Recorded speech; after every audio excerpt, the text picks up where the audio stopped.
إله إلا الله لا إله إلا الله لا إله إلا الله يا رب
Sayyidina Muhammadin wa alihi Sayyidina Muhammad. Amma ba'du. Terima kasih atas kehadiran Abuya kita Besar Haji Asyari bersama tokoh-tokoh agama, imam kita Masjid Nurul Rahmah Haji Usman Husain bersama Pak Imam Jati dan bersama ibu-ibu, bapak-bapak yang saya muliakan. Pada kesempatan ini saya mewakili keluarga sangat berterima kasih atas kedatangan di rumah saya untuk melakukan ceramah dan zikir. Barangkali hanya itu yang bisa saya sampaikan. Wabillahi taufiq wal hidayah. Wassalamualaikum warahmatullahi wabarakatuh.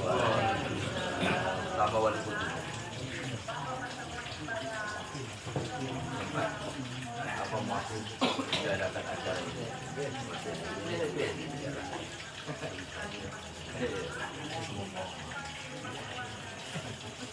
Al-Fatihah.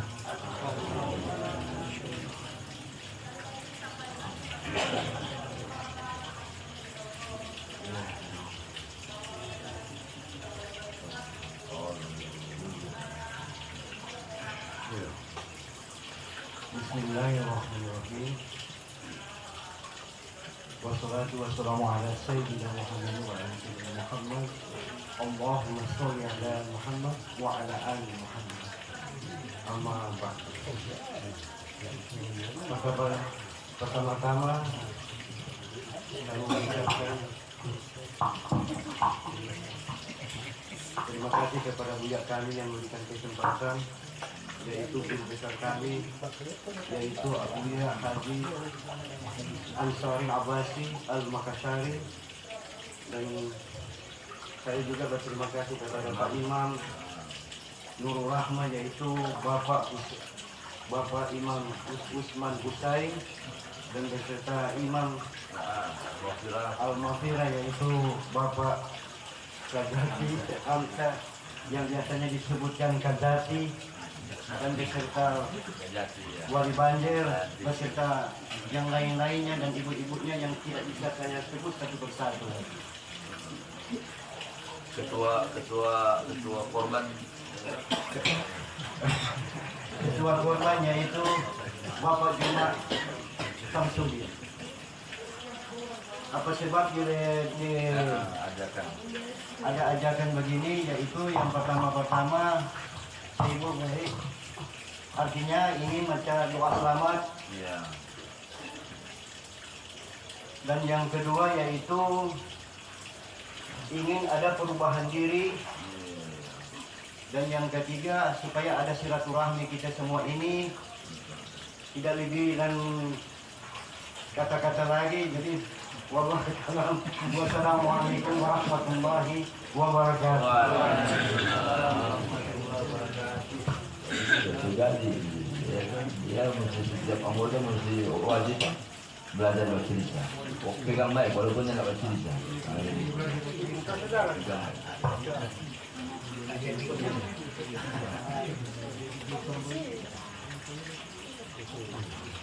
Assalamualaikum warahmatullahi wabarakatuh.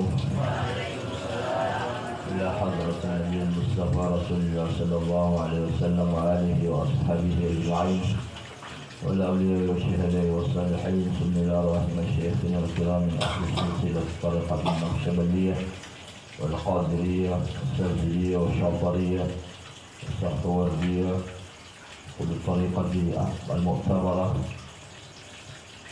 خصوصا إلى الرب رواتنا ويشف جمرا وعلى الخالدين ومؤلف هذا الكتاب زرنوتي للمسلمين والمسلمات لله له الفاتحة. بسم الله الرحمن الرحيم الحمد لله رب العالمين الرحمن الرحيم مالك يوم الدين إياك نعبد وإياك نستعين اهدنا الصراط المستقيم صراط الذين أنعمت عليهم غير المغضوب عليهم ولا الضالين. Alhamdulillah, pada kesempatan yang berbahagia ini atas izin Allah, inayah Allah, kita dapat berkumpul di tempat ini di rumah Panglima Pak Novel serta keluarga.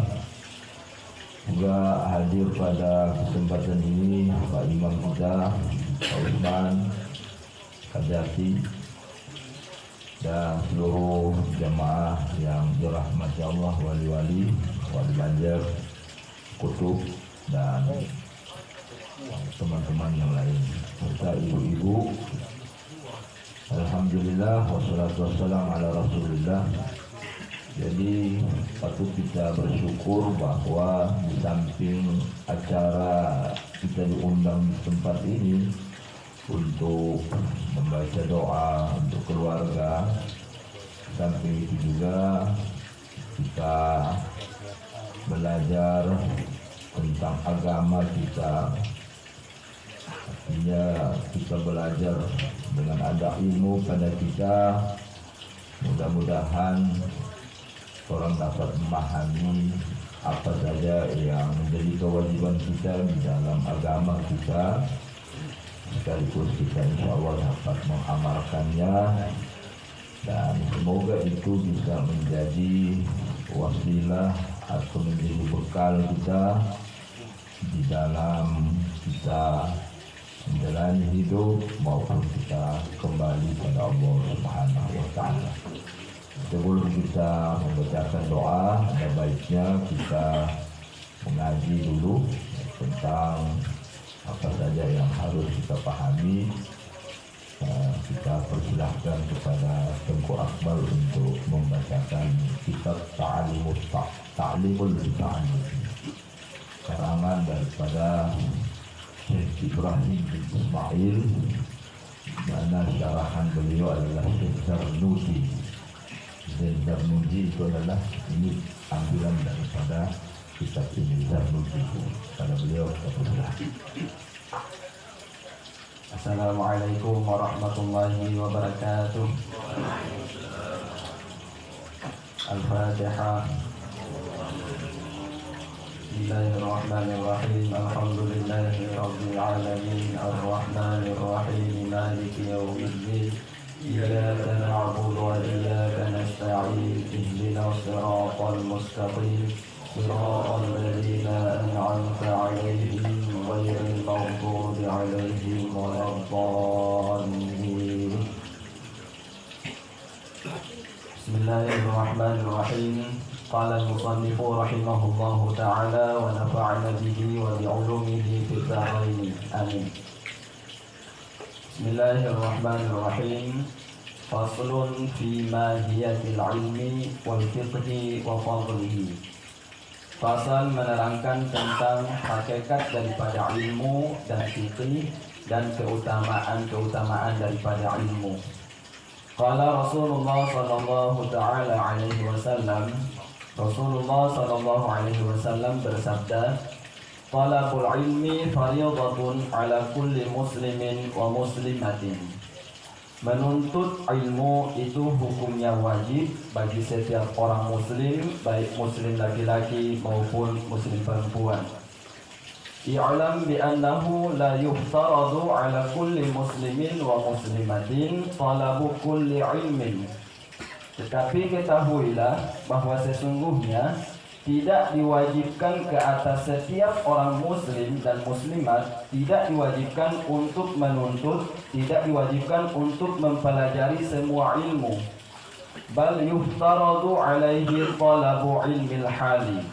Akan tetapi diwajibkan bagi setiap orang muslim untuk menuntut, untuk mempelajari ilmu hal. Kama yuqalu, sebagaimana dikatakan, afdalul ilmi ilmul hali.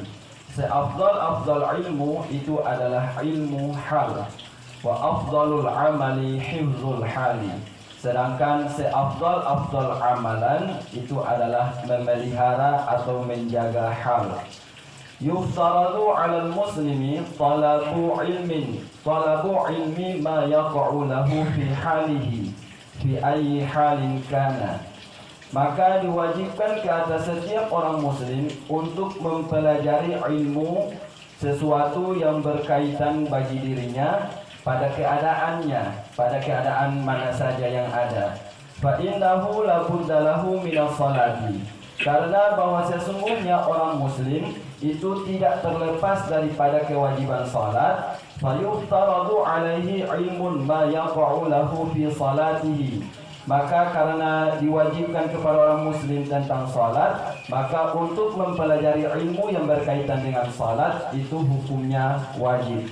Biqadri ma yu'addi bihi fardhus salati, dia mempelajari ilmu tentang salat itu dengan kadar sesuatu yang dapat menunaikan tentang fardhu salat. Wa yajibu alaihi ilmu ma yaqa'u lahu biqadri ma yu'addi bihi ilal wajibi. Dan wajib bagi setiap orang muslim untuk mempelajari ilmu yang berkaitan baginya dengan kadar ilmu itu dapat menunaikan, dapat melunaskan yang wajib. Lianna ma yatawassalu bihi ila iqamatil fardhi yakunu fardhan. Karena bahwa sesungguhnya sesuatu yang menjadi perantara, sesuatu yang menjadi wasilah untuk mendirikan kefarduan, maka sesuatu yang menjadi wasilah untuk mendirikan fardu itu juga hukumnya fardu untuk dipelajari. Wa ma yatawassalu bihi ila iqamatil wajibi yakunu wajiban. Dan demikian juga sesuatu yang dimana sesuatu itu menjadi perantara untuk menunaikan kewajiban, maka sesuatu itu hukumnya wajib. Wa kadzalika fi shaumi, demikian juga pada masalah puasa wajib dia mempelajari ilmu yang berkaitan dengan puasa, wa zakati, dan zakat in kana lahu malun. Wajib dia mempelajari ilmu tentang zakat jika orang itu memiliki harta. Wal hajju in wajib alaihi, dan haji, ilmu yang berkaitan dengan haji wajib dia pelajari jikalau haji itu menjadi kewajiban bagi dirinya. Wa kadzalika fil buyu'i, dan demikian juga ilmu-ilmu yang berkaitan tentang jual beli in kana yattajiru, jikalau dia adalah orang yang berdagang. Qila li Muhammad bin al-Hasan rahimahullahu taala, ala tasnifu kitaban fi zuhdi. Ditanyakan orang kepada Syekh Muhammad bin Hasan, apakah engkau tidak mengarang sebuah kitab di dalam masalah zuhud? Qala saniftu kitaban fil buyu'i. Dia berkata, aku mengarang sebuah kitab di dalam masalah jual beli, yakni az-zahidu man yataharrazu 'ani syubuhati wal makruhati fi tijarati. Orang yang zuhud itu adalah orang yang terpelihara daripada syubhat dan makruh fi tijarati, di dalam berniaga. Wa kadzalika yajibu fi sa'iril muamalati wal harfi. Dan demikian juga wajib di dalam masalah seluruh muamalah-muamalah dan pekerjaan-pekerjaan. Wa kullu man ishtaghala bi syai'in minha yuftaradu 'alaihi 'ilmu at-taharruzi 'anil harami fihi. Dan setiap orang yang berbimbang dengan sesuatu, dan bermula setiap orang yang berbimbang dengan sesuatu, yang sibuk dengan sesuatu daripada kesyubhatan dan kemakruhan, niscaya difardukan bagi dirinya untuk mempelajari ilmu, untuk supaya dia terhindar, dia terbebas daripada keharaman di dalam berniaga. Wallahu a'lam bishawab. Assalamualaikum warahmatullahi wabarakatuh. Nah, itulah tadi pembacaan kitab Ta'limul Muta'allim. Ta'limul Muta'allim artinya kalau bahasanya pelajaran bagi orang yang ingin belajar. Jadi dalam kitab ini disebutkan tentang penting dan wajib.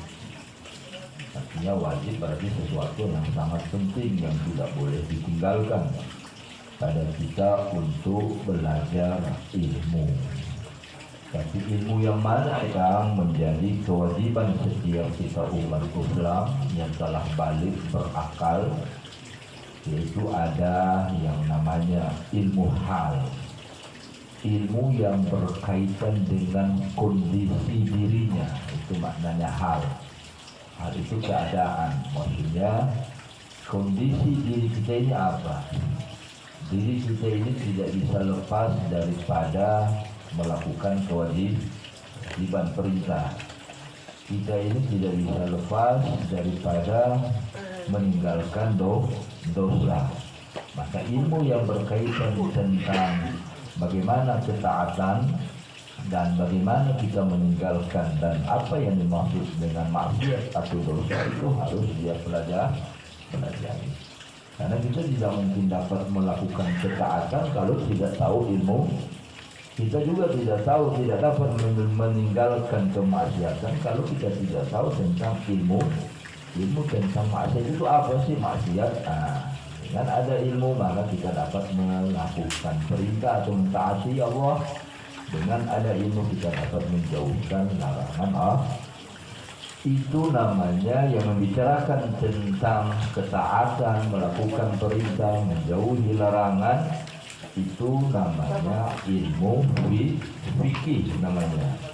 Pembahasan yang dibahas itu adalah namanya ilmu fikih. Wajib. Cuma kewajiban ini bukan kewajiban secara keseluruhan. Bukan berarti seluruh ilmu yang membicarakan tentang fikih itu wajib bagi kita. Tidak. Fardu ain bagi setiap kita cuma kepada yang berkaitan dengan keseharian diri kita. Karena diri kita ini tidak mungkin melakukan apa dalam satu hari ini ada 5 waktu yang dibebankan pada kita tentang sholat.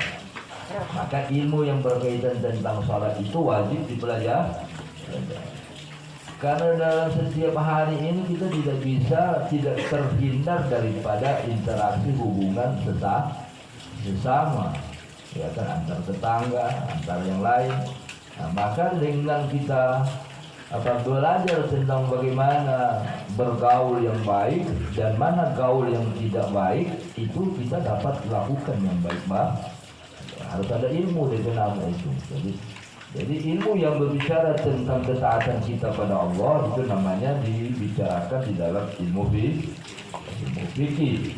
Cuma karena orang ini tentunya sebagai manusia hidup di dunia ada interaksi dengan sesama manusia maupun dengan makhluk Allah, Bagaimana yang dimaksud dengan hubungan atau interaksi yang baik menurut agama?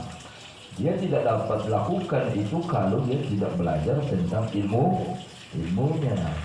Jadi ilmu yang mengajarkan tentang bagaimana agar supaya kita ini dapat interaksi dengan sesama, maupun juga dengan makhluk-makhluk Allah, maupun juga dengan Allah sendiri, hubungan yang baik itu bagaimana?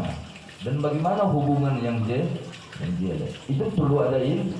Namanya ini yang dimaksud dengan ilmu tasawuf. Jadi ilmu tasawuf itu ilmu yang dengan ilmu itu dapat kita ketahui tentang bagaimana hubungan kita dengan diri kita sendiri, dengan keluarga kita, dengan orang lain, dengan siapa saja. Nah, jadi belajar mengetahui tentang hubungan yang baik dan mana hubungan yang tidak baik. Nah, itu adalah dibicarakan di dalam ilmu ketasawufan. Ada seorang ini dia hubungan yang baik itu saling baku kasih, umpamanya, ya, ada kelebihan kita kasih ke yang lain. Ada kekurangan kita, nggak boleh kita minta pada orang lain. Nah, itu dia. Itu hubungan. Untuk supaya terjalin hubungan yang baik, berarti kelebihan kita bantu pada yang lain. Kalau kekurangan kita kurang umpamanya dari sisi harta, ya tidak boleh juga. Hubungan yang baik itu bagaimana? Ya tidak perlu kita memberatkan orang lain gitu. Ya. Itu namanya belajar tentang ilmu, itu namanya ilmu tasawuf. Jadi kalau umpamanya orang ini bagaimana agar supaya hubungan kita bisa bagus, harus belajar ilmu tasawuf. Makan itu bagaimana caranya? Makan itu mubah hukumnya, tetapi ada aturan-aturan di dalam makan. Ya, oh, makan dengan tangan kiri, boleh enggak? Tidak boleh. Dengan kita belajar tentang ilmu bagaimana aturan-aturan atau bagaimana melakukan pekerjaan yang baik itu namanya ilmu tasawuf. Salat sudah kita pelajari umpamanya, tapi bagaimana salat yang benar, yang baik? Nah, untuk mempelajari tentang salat yang baik dan benar, itu ilmu tasawuf. Kita sebagai pedagang wajib belajar tentang ilmu dagang. Oh, jualan ini harus begini bentuknya, cara menjualnya begini. Jangan umpamanya di pasar rica subuh dikatakan, oh ini baru sampai nih dari Gorontalo umpamanya, ini berarti dagang yang menipu. Begitu. Jadi bagaimana agar supaya dia jujur di dalam berdagang, jujur dalam perdagangan, itu namanya ilmu tasawuf. Jadi ilmu tasawuf ini semua jadi. Ya, nah, bagaimana seorang umpamanya di kalangan kumpulan begini, bagaimana baca cerita yang baik? Ya, namanya kita kumpulan ini kan paling ada interaksi, ada apa namanya, diskusi dan segala macam gitu. Nah, kalau tidak belajar tentang ilmu tasawuf, maka sekarang pokoknya dia udah, walaupun memang secara hukum bagus, umpamanya tentang apalah, ya kan, tentang umpamanya contoh ya kan, umpamanya rapat tentang korban umpamanya, ya kan, umpamanya contoh ya kan, rapat tentang korban. Oh, begini sampaikan, tetapi kadang-kala di dalam penyampaian membuat orang lain tersinggung. Jadi membuat orang tersinggung itu kenapa dia tidak tahu, dia tidak pakai itu karena dia tidak belajar tentang ilmu tasawuf. Jadi tasawuf ini agar supaya dia dalam setiap apa saja, agar supaya kita dapat melakukan yang baik-baik. Masuk rumah orang, ya toh, walaupun pintunya suka buka, secara umum bagi orang kan boleh doang masuk, jadi ya kan. Nah, kemudian masuk rumah kemudian tanpa izin, kira-kira bagusnya enggak? Tidak baik. Nah, maka kita meminta izin pada orang itu adalah ilmu tasawuf. Jadi kalau tidak ada tasawuf, segala macam yang bikin. Nah, itu makanya penting kita belajar tentang ilmu tasawuf. Ketika mai tua marah, bukan contoh di rumah tangga, jadi dia itu mai tua wabe itu, Pak Om Kolok, siapa itu? Contoh ya kan? Iya, contoh jadi. Bagaimana situasi kita? Kita seolah kerja dari pasar sampai ke rumah betul. Cuma ini kan ada apa? Padahal kasihnya setengah mati. Tapi bukan ibu Ina deh. Kalau yang di kalau yang di luar, pemainnya. Nah, jadi bagi yang suaminya, kalau tidak belajar tentang ketasawufan, sudah sebakal lain. Mana ini dia cuma dulu di sini kita setengah mati mencari di pasar, sampai kemarin nggak ada bisa begini bagi kita. Jadi kalau dengan ada ilmu ketasawufan, dia dapat sabar. Juga sebaliknya pada istri jadi, ya kan begitu. Nah, kasihan itu lala mencari, ya toh. Padahal sebenarnya ikan ikut benar dia. Tapi tidak bertasawuf karena ikan harusnya orang bertasawuf tidak mengganggu. Itu contoh ya kan. Nah, tapi dia berzikir. Jadi begitu artinya kalau di dalam rumah tangga ini dia paham tentang bagaimana hak dan kewajiban sebagai suami maupun sebagai istri. Dengan adanya pelajaran ketasawufan, maka akan aman dalam rumah tangga. Ketika dia umpamanya suaminya datang nyata bawa apa-apa, alhamdulillah, tetap dia sediakan makanan, dia layani. Ya, itu. Tapi kalau tidak belajar ilmu ketasawufan, apalagi sekarang ini dia, itu setengah mati. Pulang ke rumahnya tak bawa apa-apa, akhirnya babe itu. Dan itu wajar sebagai manusia. Tetapi ingat juga di dalam hadis Nabi ada diungkapkan. Dalam hadis Nabi diungkapkan, nah ini ibu-ibu dengar ini, perlu ini, ya kan? Seandainya dia seorang wanita, seorang istri rajin ibadah, bahkan melebihi dari seluruh manusia beribadah. Orang Islam beribadahnya dia lebih, ya kan? Semuanya seorang istri yang ahli ibadah, bahkan ibadahnya mengalahkan seluruh ahli ibadah. Siangnya dia puasa, malamnya dia berzikir, dia tahajud, dia bangun sahur dan seterusnya.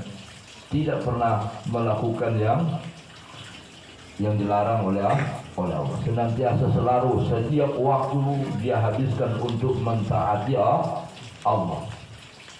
Tetapi ingat, satu kata yang keluar dari mulutnya membuat suaminya tersinggung sakit hati, maka seluruh ibadah yang dia lakukan itu berarti gugur. Dah, apalagi yang ada ibadah. Di samping gugur dan seluruh apa yang ada di langit dan di bumi selain manusia dan jin, ya kan? Tumbuh-tumbuhan, batu dan segala macam itu melaknat si istri yang demikian. Tapi di Mayora ini tidak ada kan?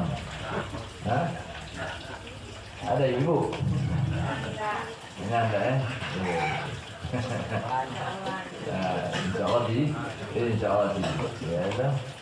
Seandainya ada, maka jangankan dia ini ahli ibadah pun berarti tetap dimasukkan dia ke dalam neraka. Itu bahaya daripada durhaka terhadap suami. Tapi juga si suami juga jangan ini dia.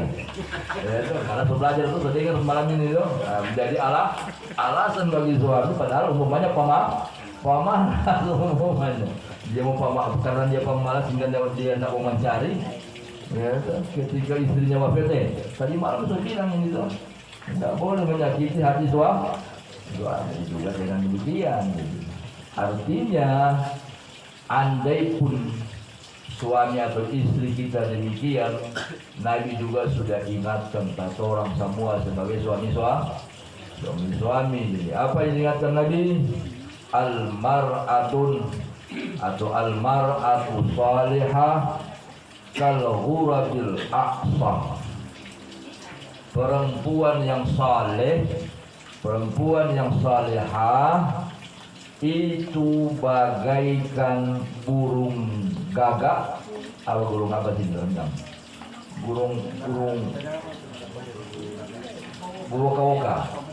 Nah, perempuan yang salehah itu bagaikan burung woka-woka yang dua pila-pilanya putih. Nah, jadi untuk dapat perempuan yang saleh kata Nabi bagaikan mencari burung woka-woka yang DP sayap berwarna woka-woka banyak warna apa dia? Warna hitam. Warna hitam. Perempuan yang saleh itu seperti burung woka-woka yang DP pila-pila, kedua pila-pila sayap kanan kirinya warna putih. Berarti bagaimana ini? Menunjuki tentang jarang. Jarang didapat. Sudah. Tapi reda suami, nah coba lihat itu.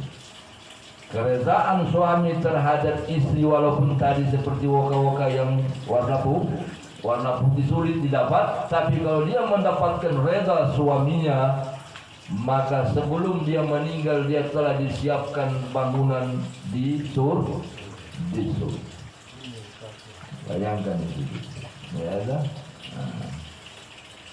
Jadi oleh karena itu belajar atau tentang bagaimana supaya kita dapat memahami satu sisi antara kedua belah pihak suami istri itu, di samping kita belajar hukum itu harus dibantu ditambahkan atau dikuatkan dengan belajar ketasawufan. Dah ibu lewat orang India coba lihat. Artinya pada diri masing-masing, sesambayang, berpuasa, berbuat baik. Tapi kadangkala tetangga dapat video oto, bagaimana tuh? Boleh tidurnya enggak? Kadang nyada kesono jadi. Macam-macam berpikir, padahal ada sembahyang, ada puasa, ada melakukan yang baik-baik. Tapi ketika ada orang lebih, segala macam muncul di dalam hati, prasangka buruk, inilah, segala macam. Itu kenapa? Karena ketasawufan tidak dia pelajari dan tidak dia amal. Sudahlah orang. Habis sembahyang saja, coba lihat. Cari solok sudah ada, dengan ya, atau habis melakukan kebaikan, habis puasa lah. Biasanya kan puasa itu menahan nafsu. Ya, karena pas malam hari raya, baik itu yang mau masak, atau ketika malam hari raya orang lain berhura-hura umpamanya dari dalam kebaikan, kita kadang-kala timbul rasa diiri, rasa dengki, marah, prasangka buruk pada orang. Itu kenapa? Dan itu kebiasaan orang, itu kenyataan yang terjadi pada orang semua sebenarnya itu punya sifat yang demikian. Itu karena kenapa? dia tidak mempelajari tentang ketasawufan dan pengamalan bagaimana cara membersihkan daripada hati daripada penyakit-penyakit yang demikian. Nah, berbicara tentang yang demikian itu tentunya namanya ilmu tasawuf. Jadi ibu-ibu, bapak-bapak, berarti sangat penting kita belajar tentang ilmu tasawuf. Yang ketiga, ilmu yang wajib bagi kita, ilmu yang berkaitan dengan kita, dengan Allah sebagai hamba dan Tuhan. Kita sebagai hamba Allah, Allah yang menciptakan kita harus tahu tentang Allah dan sifat-sifat Allah. Kalau tidak mengetahui, semuanya kita tahu bahwa Tuhan kita Allah. Cuma sekedar begitu, tidak dia pelajari tentang apa yang harus kita ketahui, mana yang wajib, mana yang mustahil, mana yang jaiz bagi Allah. Tidak dia ketahui yang demikian ilmu tauhid yaitu, maka ditakuti nantinya kita jatuh di dalam kesyirikan. Ya kan? Orang tahu Tuhan kita Allah. Sekarang ini datang orang yang berjanggut umpamanya, sorban panjang, umpamanya tasbih panjang. Karena cuma sekedar orang tahu Allah, pun dia katakan pada orang, mau tahu orang Tuhan Allah itu di langit. Kira-kira bagaimana? Betulnya enggak?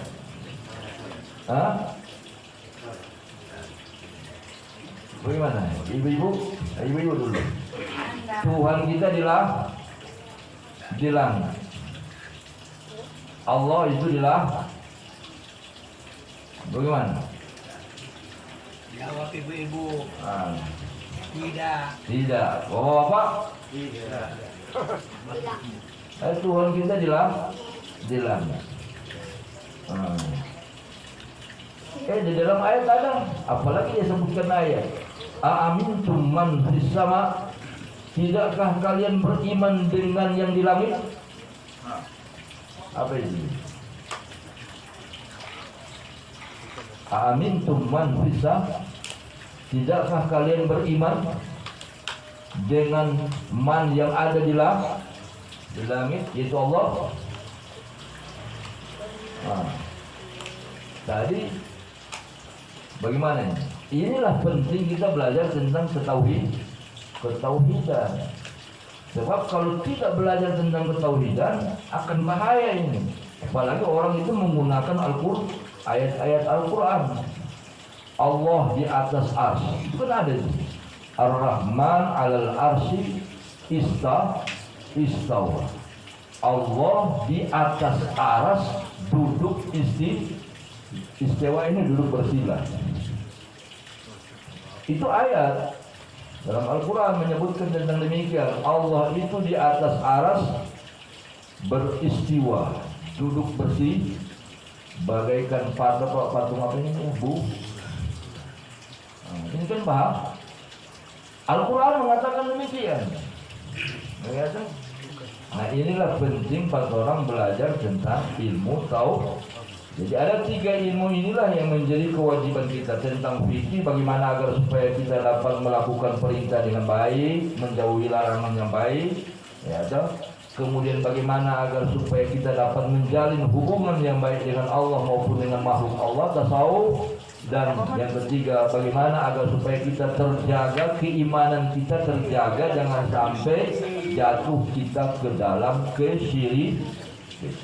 3 ilmu inilah yang harus orang pelajari untuk menjaga diri kita jangan sampai melakukan yang jelek, yang maksiat. Dengan ada ilmu tauhid menjaga kita agar supaya jangan sampai keimanan kita, akidah kita rusak. Dengan belajar tentang tasawuf menjaga agar supaya hubungan kita dengan Allah bagus, hubungan kita dengan siapa saja, dengan suami, dengan istri, dengan tetangga itu bagus.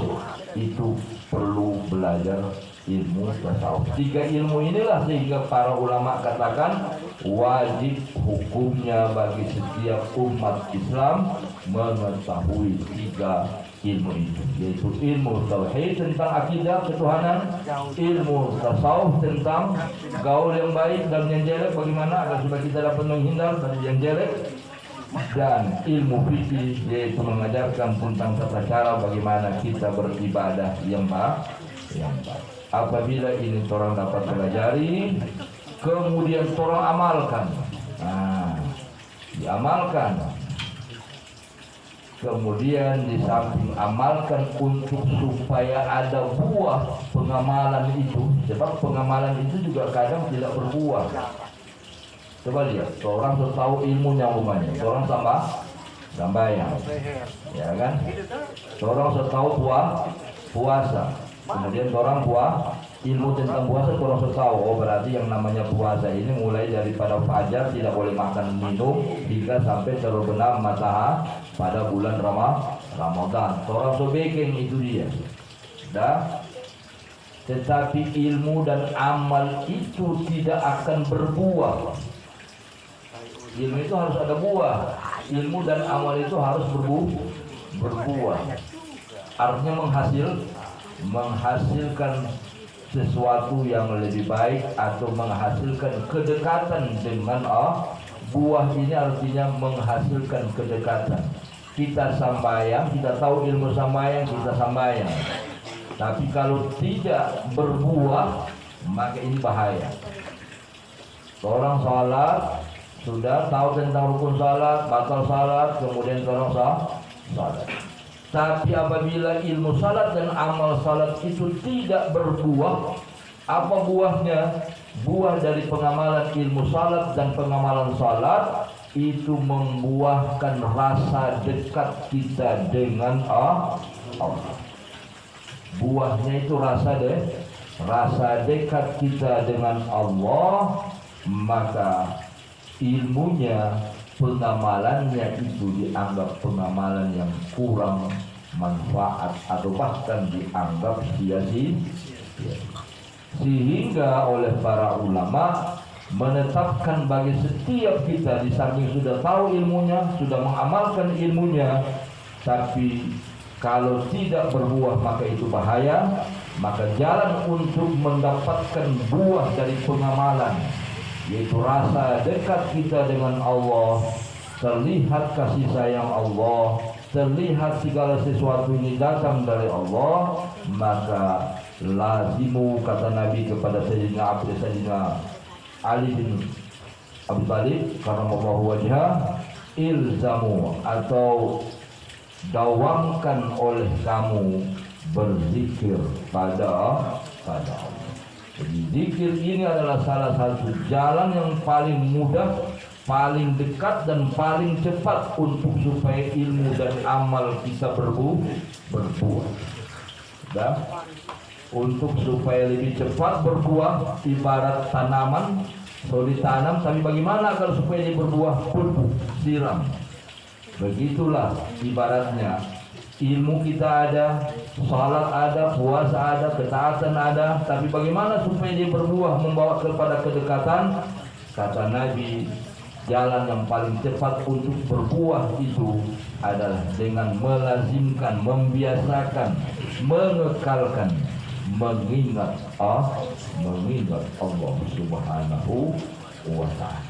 Kata Nabi, sebab mengingat Allah, berzikir pada Allah itu kasyajaratin thayyibatin asluha fil ard wa far'uha bisa bagaikan syajarah thayyibah, bagaikan pohon yang besar yang berbuah, yang dimana akarnya menancap ke bumi, di mana ranting-rantingnya sampai di bawah langit. Kalau ada pohon begitu, kira-kira bagaimana? Pohon yang DP akar kuat, kemudian DP cabang-cabang sampai ke langit. Kira-kira mau berhenti DP buahnya enggak? Setiap hari ada di tubuh, mungkin sabar sini. Begitulah, tidak akan pernah putus buah. Begitulah kata Nabi, baik pun dalam Al-Quran, bahwa dengan kalimah thayyibah atau la ilaha illallah, atau dengan berzikir, mudah-mudahan tadi seorang keadaan ini yang so taat, ada yang so taat, insya Allah ketaatan itu akan semakin menambah kedekatan kita kepada Allah. Yang juga belum taat, mudah-mudahan itu akan mendorong dia untuk mentaati Allah. Bagi istri-istri yang kadang-kala masih bapeto, mudah-mudahan sehingga bapeto juga, tapi tetap dengan kasih sayang, penuh rasa cinta dan kasih, sehingga akan semakin terasa hidup ini apabila kita senantiasa selalu dibantu oleh Allah Subhanahu wa Ta'ala. Oleh karena itu, maka kita tutup nanti di pertanyaan, nanti ya sudah pikir kita dialog sebentar atau bertanya atau kita sharing-sharing. Nah, maka mari pada kesempatan ini Sahibul Hajat meminta kita untuk berdoa, baik untuk beliau, untuk keluarga dan orang tuanya, begitu juga untuk kita semua. Dengan niat bagaimana kita? Dengan niat bagi kita, ya Allah, kita ini orang jelek, banyak salah, banyak dosa, tapi bukakanlah pintu taubat kepadaku, ya Allah. Saya ini kadang-kala sambayang, tapi dengki kita masih ada, iri masih ada, fitnah masih ada, ya Allah. Maka bukakanlah pintu hati ini sehingga kita mendapatkan cahaya ma'rifat di dalam hati. Itulah dapat membersihkan hati kita dari segala kotoran. Begitu bisa niatkan dalam hati kita, dan di samping itu untuk keluarga dan orang tua kita, baik yang masih hidup maupun yang telah meninggal. Semoga Allah kuatkan iman mereka untuk kita semuanya juga, mudahkan segala urusan, baik urusan dunia rezeki maupun urusan ukhrawi akhirat, dan dikuatkan keimanan kita, keluarga, anak-anak kita, dan semoga kita terhindar dari segala kemaksiatan baik zahir maupun batin kita.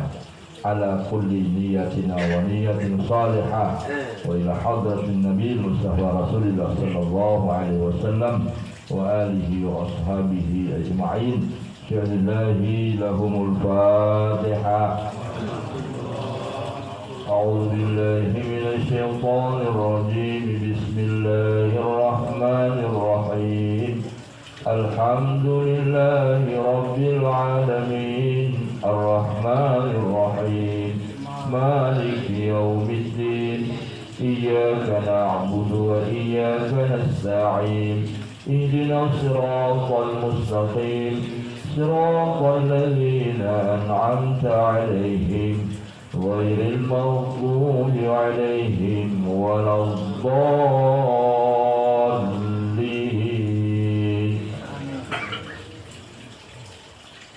أستغفر الله العظيم الذي لا إله إلا هو الحي القيوم وأتوب إليه. أستغفر الله العظيم الذي لا إله إلا هو الحي القيوم وأتوب إليه. أستغفر الله العظيم الذي لا إله إلا هو الحي القيوم وأتوب إليه.